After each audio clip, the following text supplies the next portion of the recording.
Olá, começa mais um programa Em Pauta da TV Câmara Municipal de Campinas. Lembrando que aqui é o espaço para você conhecer mais sobre o trabalho dos 33 vereadores da cidade de Campinas. Nosso entrevistado de hoje é o vereador Paulo Búfalo, do PSOL, que vai falar dos seus últimos requerimentos apresentados aqui na Câmara Municipal. Olá, vereador, muito obrigada pela sua participação. Olá, Pâmela. Olá, telespectadores aí da TV Câmara. Muito obrigada. Vereador, o senhor apresentou o requerimento 256 esse ano, que requer informações sobre os gastos com publicidade e propaganda pela Prefeitura. O que o senhor detectou para pedir esse requerimento? Veja, Pâmela, acho que é importante destacar que no programa de hoje, essa ideia da gente poder discutir a questão dos requerimentos, eu acho que dá uma noção também da diversidade de áreas, né, que os mandatos acabam atuando. Então, nessa questão específica da publicidade, há uma deliberação que está na lei orgânica, né, de que a Prefeitura ela precisa informar a Câmara Municipal de tempos em tempos sobre os seus gastos com publicidade. E eu quero justamente ter acesso a esses gastos. Poderia pedir aqui na Câmara Municipal, mas como eu resolvi pedir também da administração indireta, então fiz isso através de requerimento para poder fazer um acompanhamento desses gastos, né? Tendo em vista que as propagandas pagas nesses órgãos de comunicação, elas acabam tendo valores elevados, né? E eu quero poder acompanhar, porque nós estamos diante de tantas demandas aí da área de saúde, da área de educação, e quero saber o que foi veiculado, porque afinal de contas, a administração, por exemplo, num período como o atual, como nós vivemos ano passado, na questão da epidemia de dengue, é preciso que ela faça um investimento, esse investimento tenha um custo justo para o município, né, e que possa ser eficiente no sentido de informar a população, né, e dar retorno desses investimentos. Então eu quero avaliar essas situações. Se não tem nenhum abuso também, se não né? tem abuso, e quero saber inclusive o equilíbrio entre os órgãos de comunicação, quanto eles estão recebendo, que tipo de contrato que tem, qual a cobertura, inclusive, que esses órgãos de comunicação dão para a administração. Quero considerar tanto a questão política como do gasto mesmo feito em publicidade. Uhum. Tendo em vista, inclusive, que o orçamento de comunicação para 2015, ele aumentou consideravelmente, né? Então nós precisamos monitorar isso muito de perto. Essa é a intenção. Uhum. Agora, vereador, outro também, você pede informações sobre imóveis adquiridos pela Secretaria Municipal de Educação. Por quê? Por qual questão? Veja só, há um imóvel no centro da cidade, o prédio do antigo Colégio Ateneu, que ele foi adquirido pela administração, cerca de 10 milhões. E nós percebemos que a Secretaria de Educação, ela, no ano passado, ela adquiriu outros imóveis pela cidade em diversas regiões. Eu quero ter uma noção de valores investidos nesses imóveis e qual o objeto concreto que se pretende instalar, né, o órgão da administração que se pretende instalar nesses equipamentos, tendo em vista que esses recursos utilizados são recursos provenientes da educação. E, então, em primeiro lugar, eles precisam ser imóveis que serão destinados à educação.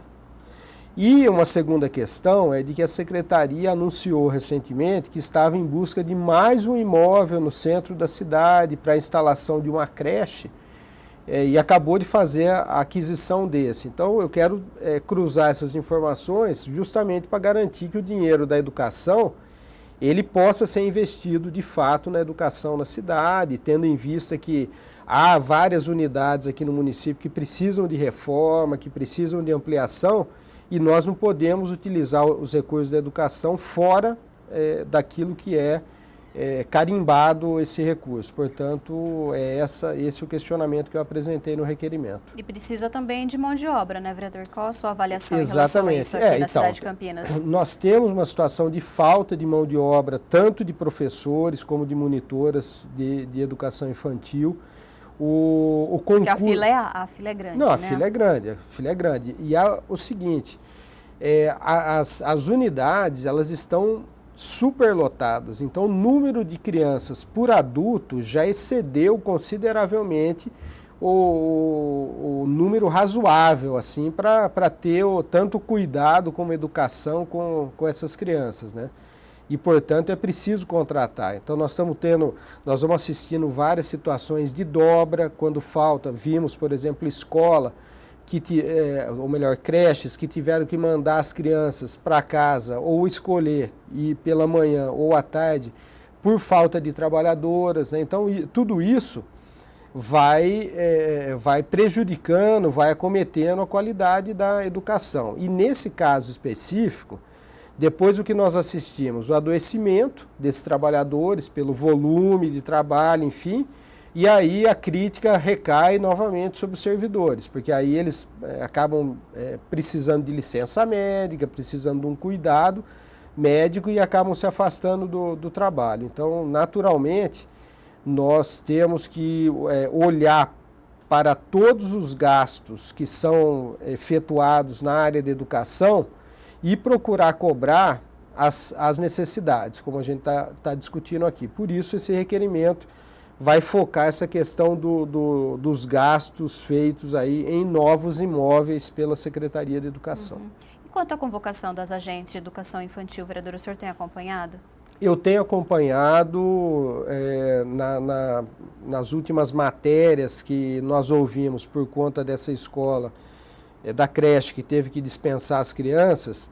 Eles informaram que estão chamando, né, e estão fazendo o processo dos exames admissionais, enfim, para que elas comecem a trabalhar.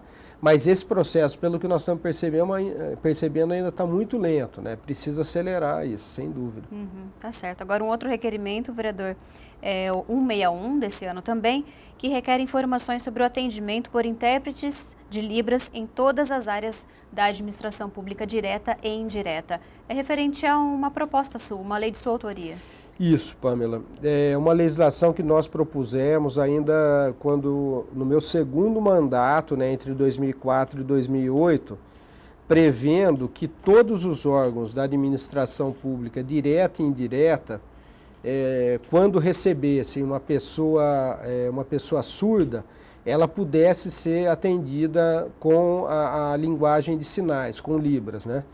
E nesse caso, agora eu estou tentando fazer um mapeamento de qual a dimensão disso, né, na administração municipal. Eu estou pedindo informações, inclusive, para poder saber se não há como contratar um intérprete em cada órgão, em cada divisão, mas que a administração disponha de um banco de intérpretes para poder, numa eventualidade, esses profissionais serem requisitados, porque é um profissional específico para esse atendimento. Esses profissionais, inclusive, eles precisam estar capacitados para poder atender numa diversidade de políticas. Por exemplo, o profissional intérprete de Libras na área de educação, ele não necessariamente é capacitado para a área de saúde, ou para a área de assistência social, ou para a área de cultura. Todas as categorias, né? Inclusive o nosso intérprete de Libras aqui da Câmara Municipal, eles fizeram uma reunião para poder falar certo, para não falar errado para os... Exatamente, porque a língua de sinais, né, ela vai assimilando também conceitos próprios daquela área onde está atuando esse intérprete, onde tem a necessidade. Então, por exemplo, o nosso intérprete aqui, o Maurício, que frequentemente debate os temas da grande e da pequena política, se ele for, por exemplo, interpretar na área de saúde, onde tem questões específicas, informações técnicas, ele terá que passar por uma capacitação. Então eu estou fazendo esses questionamentos aí e pensando, inclusive, em aprimorar a nossa legislação, porque esse é um conhecimento que eu acumulei recentemente, né, trabalhando e convivendo com a Associação dos Surdos aí da cidade de Campinas, né, que eles têm procurado... E todas as reuniões que o senhor promove, o senhor procura, né, trazer um intérprete para poder ajudar no andamento. É isso. Agora, como durante esses anos todos aí, as atividades são essencialmente atividades mais políticas, não entram no campo técnico, eu mesmo não tinha atentado para essa questão específica, né? E aí eles me alertaram disso e com base, inclusive, na Convenção dos Direitos da Pessoa com Deficiência da ONU, da qual o Brasil é signatário, eles chamaram a atenção para essa característica específica do atendimento em Libras, né? Então, nós vamos buscar primeiro as informações, um mapeamento daquilo que já existe na administração, daquilo que precisa avançar e depois, talvez, vamos propor um aprimoramento da legislação para esse atendimento específico, né? Tá certo. Agora, um outro requerimento também que o vereador apresentou aqui na Câmara Municipal requer que seja encaminhado fotos que registram o acúmulo frequente de água em faixa de pedestres e rampa de acesso para cadeirantes localizadas de frente à Câmara Municipal de Campinas. O que está acontecendo especificamente? Na verdade, eu peguei um exemplo, Pamela. Isso também tem a ver com a acessibilidade, né?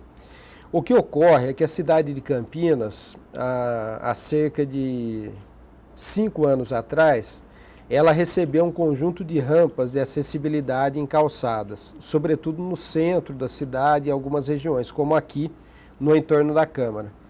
Agora, talvez pela dificuldade de fiscalização, ou pelo projeto mal realizado, ou pelo próprio projeto mal feito, o que eu percebi é que várias dessas rampas, elas acabaram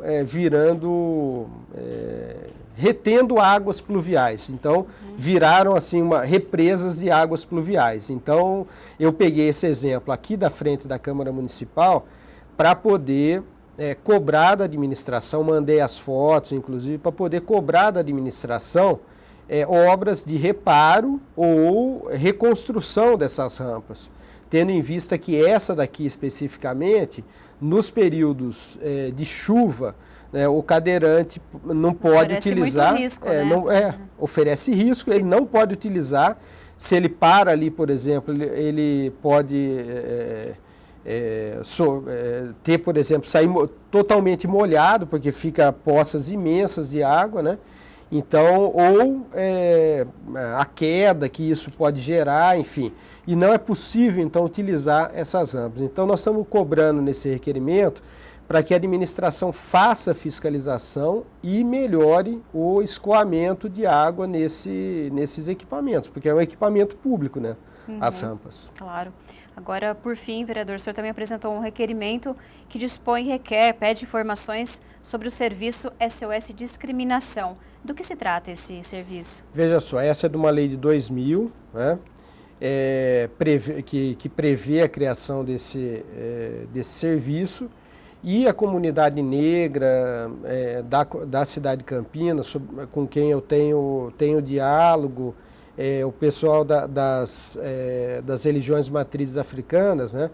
E eles me pediram essas informações porque eles querem ver implementado esse serviço. Afinal, é uma lei municipal de 2000, do ano 2000. Esse serviço, tendo em vista que, na verdade, essas denúncias, elas podem servir também para você combater as formas de discriminação, num contexto em que cada vez mais isso ganha relevância, a questão da intolerância, das diversos aspectos, religioso, de gênero, de orientação sexual, contra os negros, né? Porque hoje seria só o Disque Denúncia, então. Pois é, mas aí entra, talvez tenha semelhança com o debate que nós fazíamos há pouco. Há uma característica específica desse serviço, né?